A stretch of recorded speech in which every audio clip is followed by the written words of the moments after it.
মোরলের রাক্ষসী বউ। এই তো, এই অসময় তুই আমাদের ডেকেছিস কেন? তোর কি মরণের ভয় নেই? যখন তখন তুই ওদের ডাকিস। ঘর থেকে তোর খাট আলাদা করে দিব কিন্তু। না, তোমরা রাগ করো না, আমি তোমাদেরকে খুশি করব। আমাদের নাকি খুশি করবে? বেশ, তবে বল, কেন ডেকেছিস আমাদের? আমি পৃথিবীর সবচেয়ে শক্তিশালী তান্ত্রিক হতে চাই। দয়া করে তোমরা আমাকে সাহায্য করো। শখ দেখে বাঁচি না। এই পেতনি দেরি না করে ওর খাটটা মুটকে দে তো। ওর সাহস অনেক বেড়ে গেছে। আহা, তোমরা রেগে যাচ্ছ কেন? বললাম তো, আমি তোমাদের খুশি করব। তোমরা যা চাইবে আমি তোমাদের তাই দিব। সত্যি বলছিস তো? যা চাইবো তাই দিবি? হ্যাঁ, সত্যি বলছি। বলো, কি চাও তোমরা? 10টা 5 থেকে 10 বছরের বাচ্চা চাই। তুই যদি আমাদের 10টা বাচ্চা খাওয়াতে পারিস, তাহলে তোকে আমরা পৃথিবীর সবচেয়ে শক্তিশালী যান্ত্রিক বানিয়ে দেব। আমার বাচ্চাদের মাংস খেতে খুব ভালো লাগে। বেশ, তাই হবে। যত তাড়াতাড়ি পারি আমি সেই ব্যবস্থা করব। তোমরা তাহলে এখন এসো, আমি ব্যবস্থা করে তোমাদের ডাকবো। গিন্নি, কলসি হাতে তুমি চললে কোথায়? কুয়া থেকে পানি আনতে যাচ্ছি। সে কি কথা! আবার লেটেল থাকতে তুমি পানি হাতে যাবে কেন? পানি আনা তো অজুহাত মাত্র। আসলে সকালে কুয়ার ধারে গ্রামের সবাইকে আমার ক্ষমতা দেখাতে চাই। বুঝতে পেরেছি, তুমি যে গ্রামের মোড়লের বউ তাই দেখাতে চাও। হ্যাঁ, আমি আসি। এই লেটেল, হিসাবগুলো নিয়ে আয়। এত বড় একটা গ্রাম, কিন্তু একটা মাত্র কুয়া। সকাল সকাল পানি নিতে এলেও বেলা গড়িয়ে যায়। সে কথা ঠিকই বলেছেন ভাবি।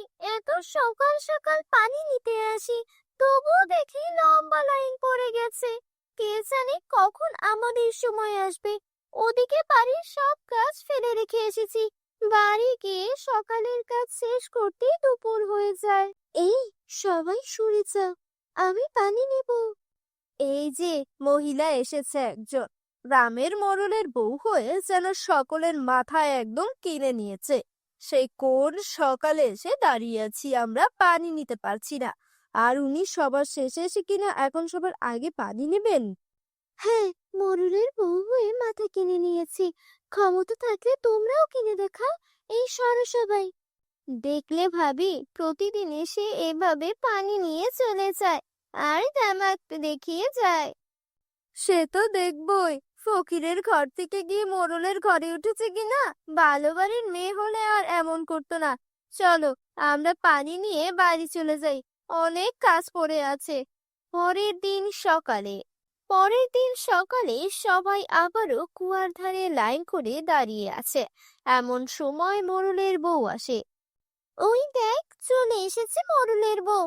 আমাকে দেখে মুখ কালো বানানো। দাঁড়াও, দেখাচ্ছি মজা। এই বলে মোরলের বউ ওই মহিলার গায়ে ধাক্কা লাগিয়ে চলে যায়।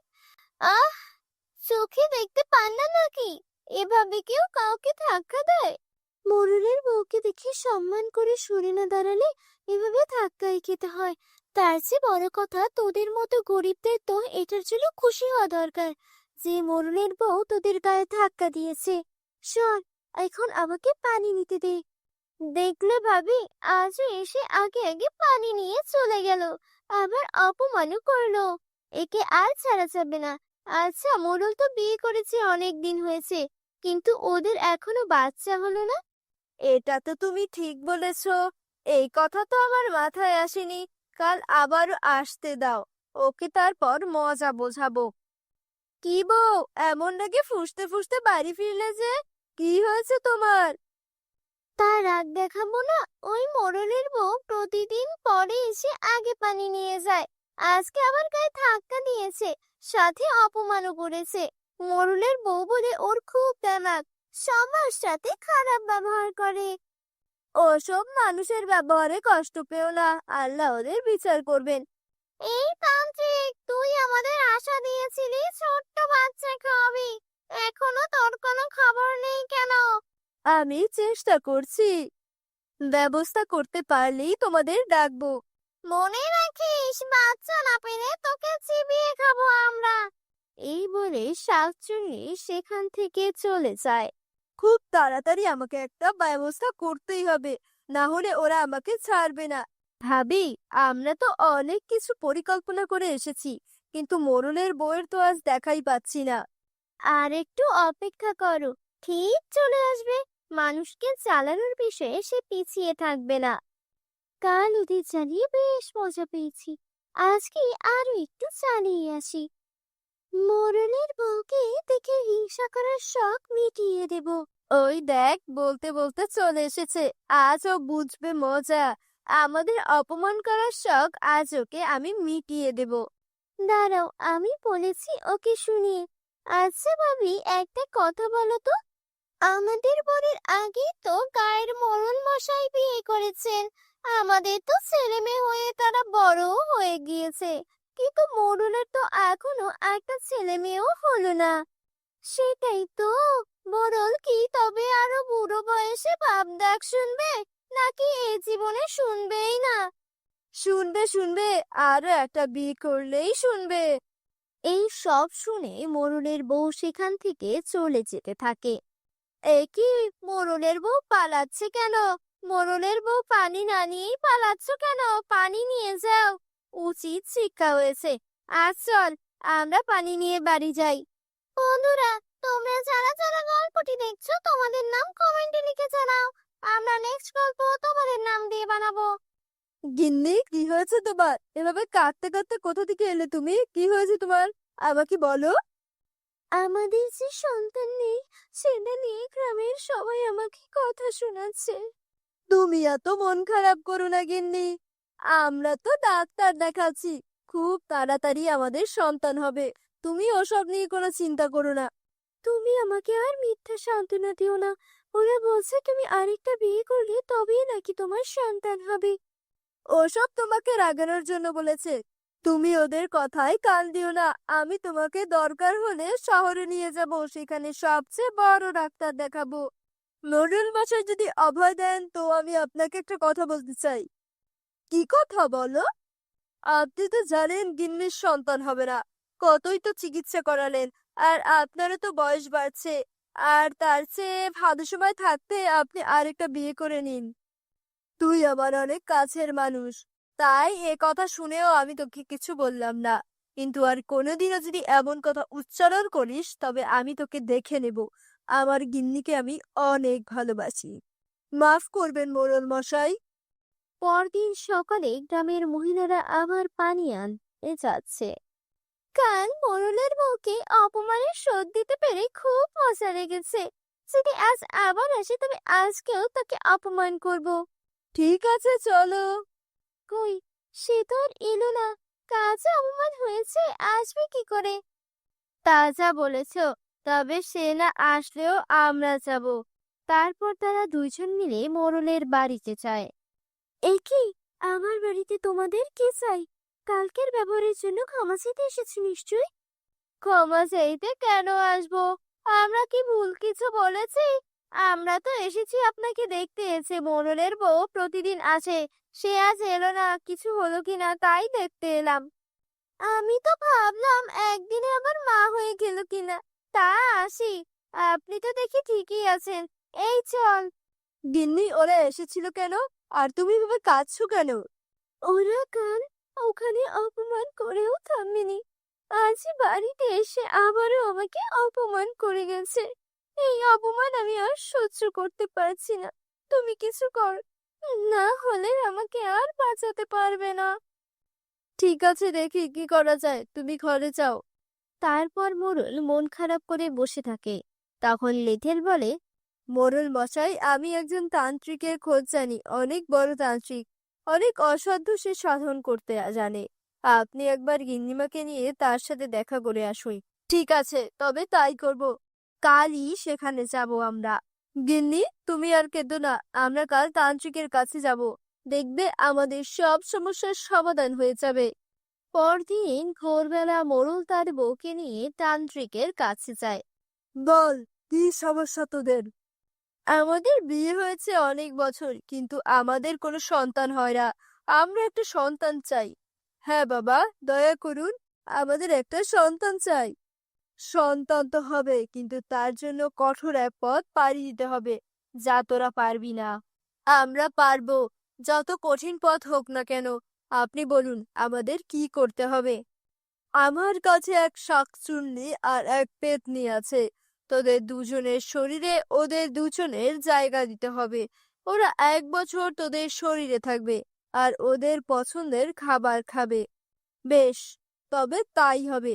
আপনি তাই করুন, আমাদের কোনো আপত্তি নেই।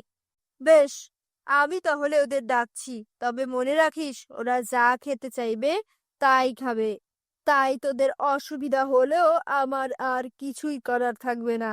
আমি কিন্তু আর ওদের ফেরাতে পারবো না। আমরা চলে এসেছি। বেশ, তাহলে এবার ওদের শরীরে মিশে যা। তারপর শাকচুন্নি আর পেতনি ওদের দুজনের শরীরে মিশে যায়।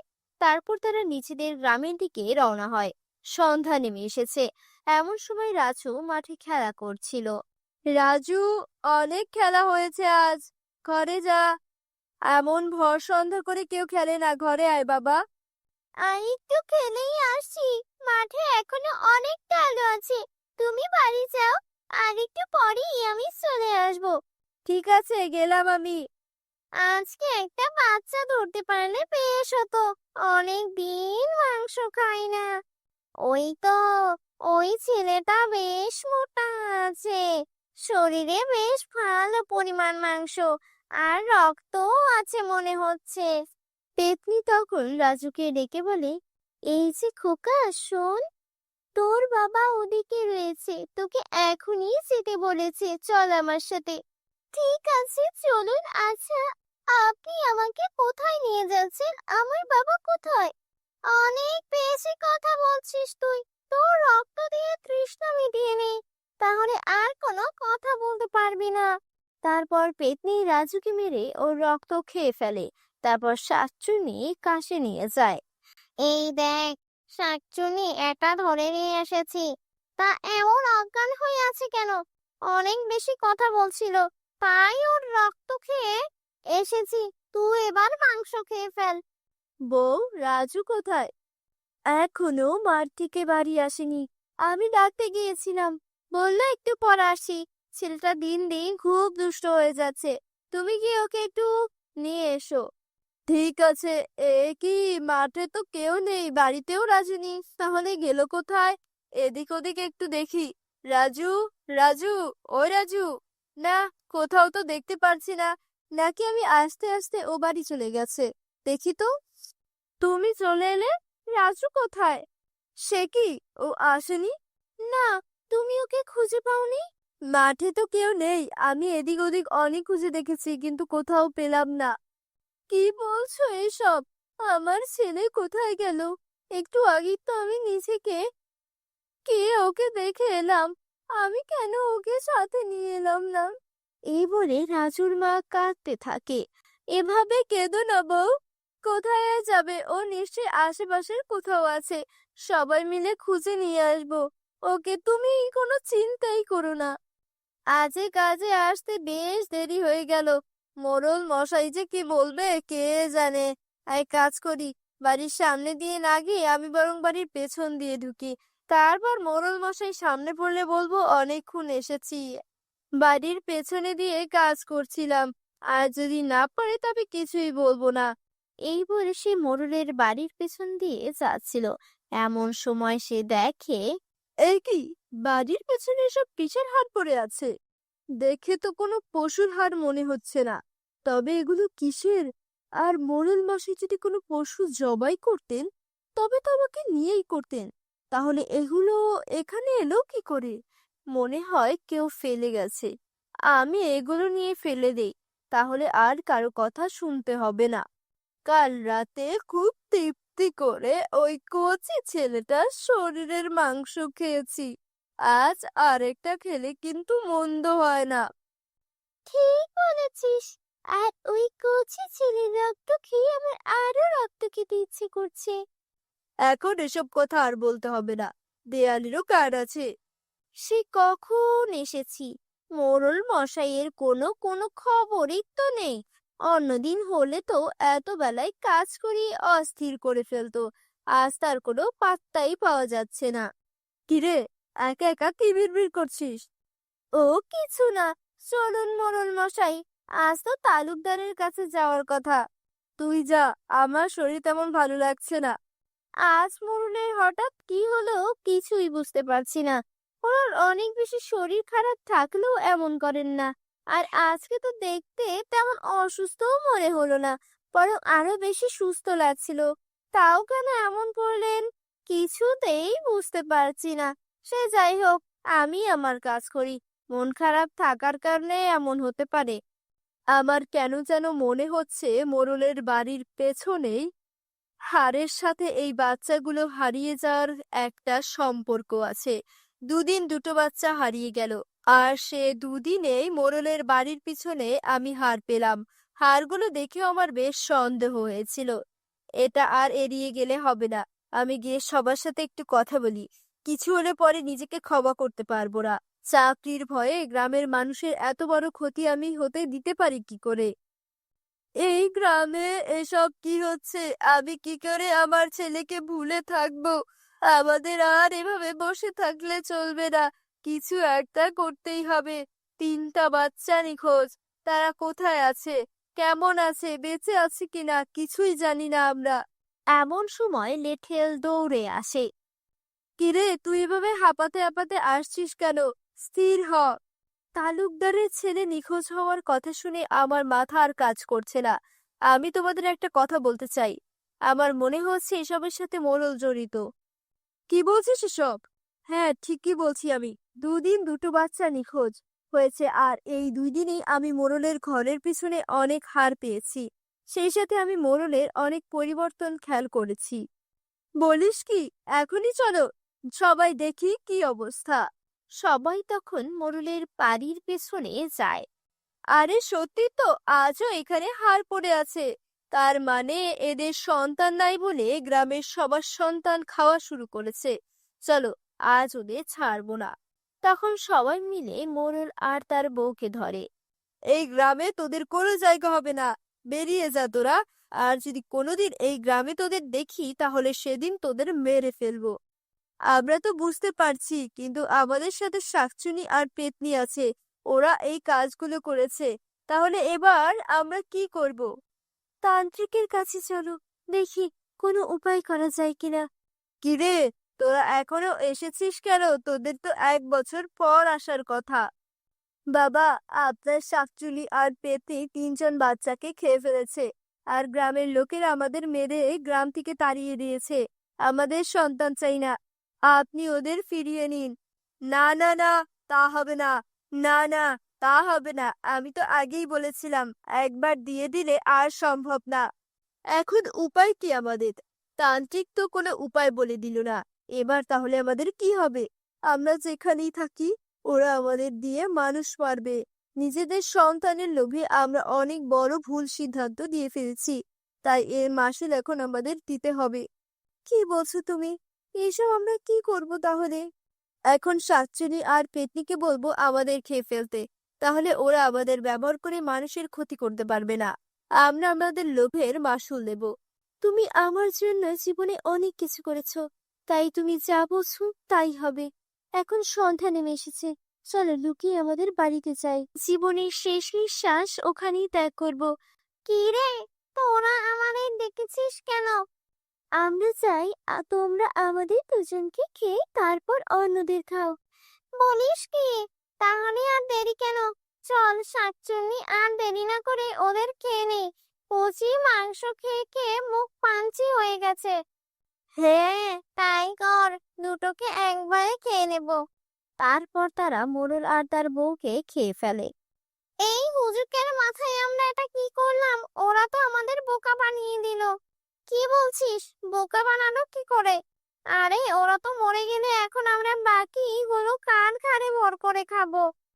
তো কি হয়েছে, ওই তান্ত্রিককেও আমরা খেয়ে নেব। তাহলে আমাদের কাছে আর কোনো শক্তি চাইতে পারবে না। কিরে তোরা, এখন এখানে কেন? আমরা এখন তোকেও খাবো, ওদেরও খেয়েছি। আমি কি করলাম? আমার লোভে এতগুলো প্রাণ চলে গেল। আমি শক্তিশালী না হতে চাইলে এত জীবন চলে যেত না। আর আমারও আজ এভাবে প্রাণ হারাতে হতো না। এজন্যই বলে, লোভে পাপ, পাপে মৃত্যু। বন্ধুরা, তোমরা যারা যারা গল্পটি দেখছো তোমাদের নাম কমেন্ট বক্সে কমেন্ট করে জানাও, কারণ তোমাদের নাম দিয়ে তৈরি হবে আমাদের পরবর্তী কার্টুন ভিডিও। ভিডিওটি ভালো লেগে থাকলে চ্যানেলটি সাবস্ক্রাইব করে দিও। মোরলের রাক্ষসী বউ। এই তো, এই অসময় তুই আমাদের ডেকেছিস কেন?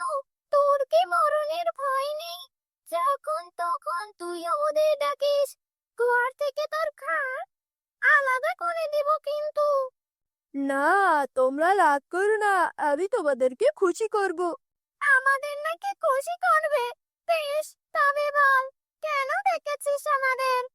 আমি পৃথিবীর সবচেয়ে শক্তিশালী তান্ত্রিক হতে চাই। দয়া করে তোমরা আমাকে সাহায্য করো। সব দেখে বাঁচি না। এই পেতনি, দেরি না করে ওর ঘাটটা মুটকে দে তো। ওর সাহস অনেক বেড়ে গেছে। আহা, তোমরা রেগে যাচ্ছ কেন? বললাম তো, আমি তোমাদের খুশি করব। তোমরা যা চাইবে আমি তোমাদের তাই দিব। সত্যি বলছিস তো? যা চাইবো তাই দিবি? হ্যাঁ, সত্যি বলছি। বলো, কি চাও তোমরা? 10টা 5 থেকে 10 বছরের বাচ্চা চাই। তুই যদি আমাদের 10টা বাচ্চা খাওয়াতে পারিস, তাহলে তোকে আমরা পৃথিবীর সবচেয়ে শক্তিশালী যান্ত্রিক বানিয়ে দেব। আমার বাচ্চাদের মাংস খেতে খুব ভালো লাগে। বেশ, তাই হবে। যত তাড়াতাড়ি পারি আমি সেই ব্যবস্থা করব। তোমরা তাহলে এখন এসো, আমি ব্যবস্থা করে তোমাদের ডাকবো। গিন্নি, কলসি হাতে তুমি চললে কোথায়? কুয়া থেকে পানি আনতে যাচ্ছি। সে কি কথা? আবার লেটেল থাকতে তুমি পানি আনতে যাবে কেন? পানি আনা তো অজুহাত মাত্র। আসলে সকালে কুয়ার ধারে গ্রামের সবাইকে আমার ক্ষমতা দেখাতে চাই। বুঝতে পেরেছি, তুমি যে গ্রামের মোড়লের বউ তাই দেখাতে চাও। হ্যাঁ, আমি আসি। এই লেটেল, হিসাবগুলো নিয়ে আয়। এত বড় একটা গ্রাম, কিন্তু একটা মাত্র কুয়া। সকাল সকাল পানি নিতে এলেও বেলা গড়িয়ে যায়। সে কথা ঠিকই বলেছেন ভাবি। এত সকাল সকাল পানি নিতে আসি, তবুও দেখি লম্বা লাইন পড়ে গেছে। কে জানে কখন আমাদের সময় আসবে। ওদিকে বাড়ির সব কাজ ফেলে রেখে এসেছি। বাড়ি গিয়ে সকালের কাজ শেষ করতেই দুপুর হয়ে যায়। এই, সবাই সরে যাও, আমি পানি নেব। এই যে মহিলা এসেছে একজন, গ্রামের মোড়লের বউ হয়ে যেন সকলের মাথায় একদম কিনে নিয়েছে। সেই কোন সকালে এসে দাঁড়িয়ে আছি আমরা, পানি নিতে পারছি না। আর উনি সবার শেষে এসে কিনা এখন সবার আগে পানি নেবেন। হ্যাঁ, মোরলের বউ হয়ে মাথা কিনে নিয়েছি। ক্ষমতা থাকলে তোমরাও কিনে দেখাও। এই সরো সবাই। দেখলে ভাবি, প্রতিদিন এসে এভাবে পানি নিয়ে চলে যায় আর তামাক দেখিয়ে যায়। সে তো দেখবই, ফকিরের ঘর থেকে গিয়ে মোড়লের ঘরে উঠেছে কিনা। ভালো বাড়ির মেয়ে হলে আর এমন করতো না।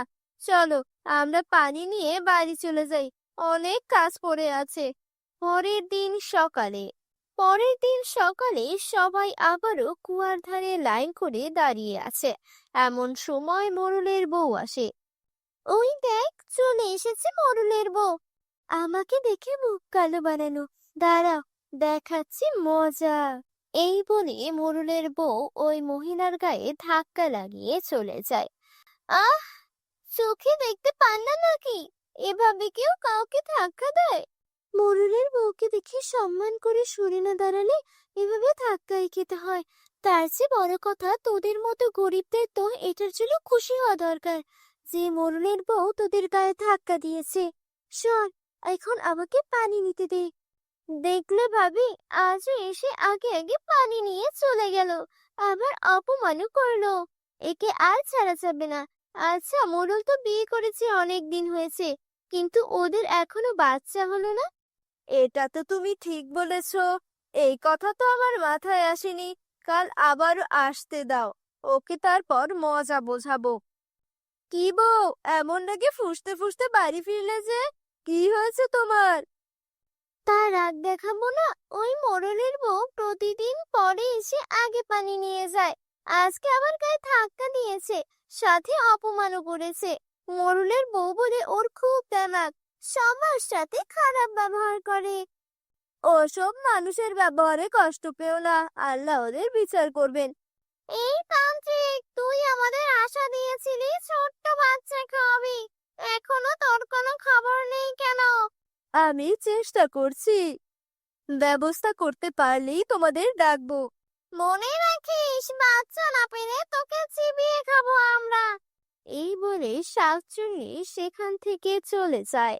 খুব তাড়াতাড়ি আমাকে একটা ব্যবস্থা করতেই হবে, না হলে ওরা আমাকে ছাড়বে না। ভাবি, আমরা তো অনেক কিছু পরিকল্পনা করে এসেছি, কিন্তু মোড়লের বউয়ের তো আজ দেখাই পাচ্ছি না। আর একটু অপেক্ষা করো, ঠিক চলে আসবে। মানুষকে চালানোর বিষয়ে সে পিছিয়ে থাকবে না। কাল ওদের চালিয়ে বেশ মজা পেয়েছি, আজকে আরো একটু চালিয়ে আসি। মোরলের বউকে দেখে হিংসা করার শখ মিটিয়ে দেব। ওই দেখ, বলতে বলতে চলে এসেছে, আজ ও বুঝবে মজা। আমাদের অপমান করার শখ আজ ওকে আমি মিটিয়ে দেব। দাঁড়াও, আমি বলেছি ওকে শুনিয়ে। আচ্ছা ভাবি, একটা কথা বলো তো, আমাদের বরের আগে তো গায়ের মোড়ল মশাই বিয়ে করেছেন। আমাদের তো ছেলে মেয়ে হয়ে তারা বড়ও হয়ে গিয়েছে, কিন্তু মোড়লের তো এখনো একটা ছেলে মেয়েও হলো না। সেটাই তো, মোড়ল কি তবে আরো বুড়ো বয়সে বাপ ডাক শুনবে, নাকি এ জীবনে শুনবেই না? শুনবে শুনবে, আরো একটা বিয়ে করলেই শুনবে। এই সব শুনে মোড়লের বউ সেখান থেকে চলে যেতে থাকে। এ কি, মোড়লের বউ পালাচ্ছে কেন? মোড়লের বউ পানি না নিয়েই পালাচ্ছ কেন? পানি নিয়ে যাও, উচিত শিক্ষা হয়েছে। আজ চল, আমরা পানি নিয়ে বাড়ি যাই। বন্ধুরা, তোমরা যারা যারা গল্পটি দেখছো, তোমাদের নাম কমেন্টে লিখে জানাও। আমরা নেক্সট গল্প তোমাদের নাম দিয়ে বানাবো। গিন্নি, কি হয়েছে তোমার? এভাবে কাঁদতে কাঁদতে কোথা থেকে এলে তুমি? কি হয়েছে তোমার, আমাকে বলো। আমাদের যে সন্তান নেই, সেটা নিয়ে গ্রামের সবাই আমাকে কথা শোনাচ্ছে। তুমি এত মন খারাপ করো না গিন্নি, আমরা তো ডাক্তার দেখাচ্ছি, খুব তাড়াতাড়ি আমাদের সন্তান হবে। তুমি ওসব নিয়ে কোনো চিন্তা করো না। তুমি আমাকে আর মিথ্যা সান্ত্বনা দিও না। ওরা বলছে তুমি আরেকটা বিয়ে করলে তবেই নাকি তোমার সন্তান হবে। ওসব তোমাকে রাগানোর জন্য বলেছে, তুমি ওদের কথায় কান দিও না। আমি তোমাকে দরকার হলে শহরে নিয়ে যাব, সেখানে সবচেয়ে বড় ডাক্তার দেখাবো। মোড়ল মশাই যদি অভয় দেন, তো আমি আপনাকে একটা কথা বলতে চাই। কি কথা বলো? আপনি তো জানেন গিন্নির সন্তান হবে না, কতই তো চিকিৎসা করালেন, আর আপনারও তো বয়স বাড়ছে। আর তার চেয়ে ভালো সময় থাকতে আপনি আরেকটা বিয়ে করে নিন। তুই আমার অনেক কাছের মানুষ, তাই এ কথা শুনেও আমি তোকে কিছু বললাম না। কিন্তু আর কোনোদিনও যদি এমন কথা উচ্চারণ করিস, তবে আমি তোকে দেখে নেব। আমার গিন্নিকে আমি অনেক ভালোবাসি, মাফ করবেন মোড়ল মশাই। সন্ধ্যা ধীরে ধীরে নামছে, আকাশ ঢেকে গেছে মেঘে। গরমের 1 মাস পর হঠাৎ দুপুরে বৃষ্টি নামছে। পুরো গ্রাম যেন একটা স্বস্তির নিঃশ্বাস ফেলছে, কিন্তু বৃষ্টির পর মেজাজটা মধুর অন্যরকম। গ্রামের এক প্রান্তে 3 বন্ধু, ফিরোজ আর রমেশ আর মিঠু, ছোট্ট একটা চা দোকানে বসে আছেন। একটা অদ্ভুত মেজাজ।